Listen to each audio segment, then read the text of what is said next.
Hey everybody, how's it going? Hope you're having a lovely day. So today I'd like to discuss a right to repair bill that we've been trying to get passed in Washington. I failed in 2020, I failed in 2021, but this time it'll be different. So let's go over this. This is the right to repair bill, House Bill 1392. If you live in the state of Washington, would highly appreciate your support in contacting your House and Senate representatives about this particular bill. Now, there was an amendment that we managed to kill that they were trying to make to this bill to make it useless. And what I wanted to do in this video is discuss the mindset behind the people doing it and how it is that we should reply when these types of things come up. So this is the amendment, this is the poison pill that they tried to put in the bill, that this would be required of the people that want to get access to parts, schematics, diagrams, and everything to be able to fix things. A minimum of 25 hours of training per type of digital electronic equipment in a manner specified by the original equipment manufacturer of the digital electronic equipment, cybersecurity training requirements, recommended training opportunities, and so on. But the one that I really want to focus on before I even get to any of the rest of this is a minimum of 25 hours of training per type of digital electronic equipment in a manner specified by the original equipment manufacturer of the equipment. Now, my good friend Nathan Proctor at US Perg, who works with me on a regular basis, did some just, back of the napkin math over here. And it looks like in the past year, if you just look at the 8 biggest brands, there are about 350 different models. So if we are assuming that you spend 40 hours per week just doing training, just for this year's devices, it would take you 4.2 years of training full time to be able to be qualified to actually fix anything. This is a poison pill. And it's designed to look good. Listen, if people are going to work on stuff, we want them to be trained, want them to know what they're doing, right? And the thing that we used to do, the thing that most of us do is we say, no, listen, we're really good at what we do. Look at all our 5-star reviews. Look at how good I am as a technician. We defend ourselves, which makes the premise seem like it actually makes sense. And one of the things that I go over on this channel all the times, and I've been going over for many years, is, and admittedly, it's advice I have to start following myself, do not accept the premise of assholes.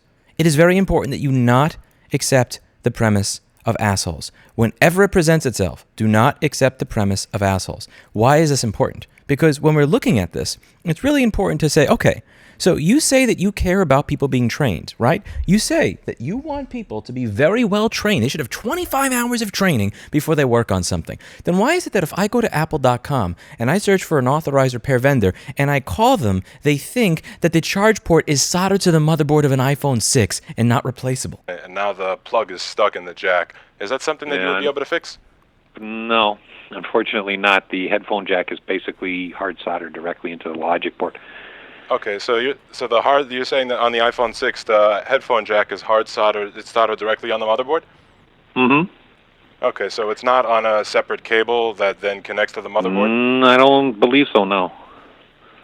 Oh. It's not one of the parts that It doesn't take you 25 hours of training to go to google.com and check out iPhone 6 headphone jack flex and realize that within less than 8 seconds that this part plugs right in modularly without being soldered. Or what about the time that they told the secret shoppers at CBC that it was going to cost $2,000 to fix a MacBook that had a bent pin on the EDP connector on pin 1, causing the backlight to be out, which was fixable with tweezers or by anybody with a brain that knows to just replace the cable rather than the entire effing laptop?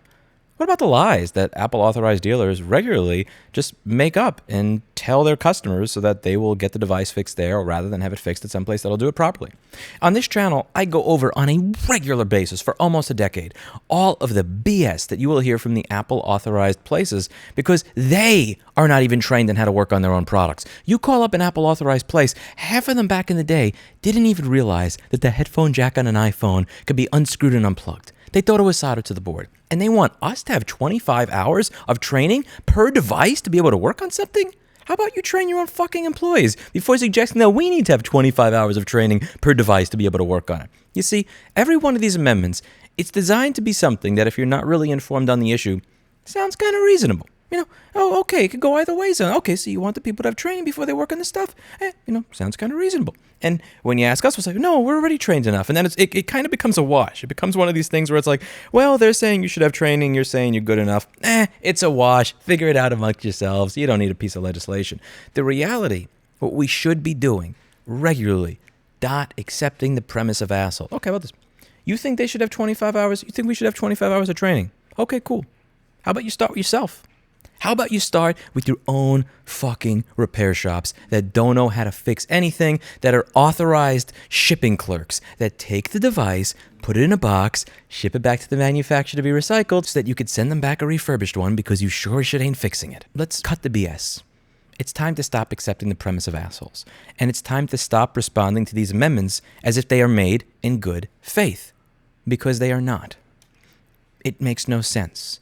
There are 350 models among the 8 largest manufacturers of consumer electronics that have been released this year. We cannot spend 4.5 years training how to fix devices that were made in 2023.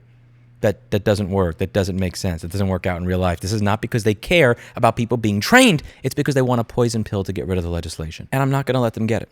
We have a lobbyist in the state of Washington who's doing a particularly good job because this was defeated. As you can see at the top, it says not adopted because they didn't fall for it, because we have people that work there full time to ensure that that doesn't happen. And I will continue to do that until I run out of money, which hopefully doesn't happen anytime soon, but we'll see. Yeah, you're going to introduce these bullshit amendments. I'm going to say it again. My good friend who's watching probably knows where I got this from. I stole his catchphrase.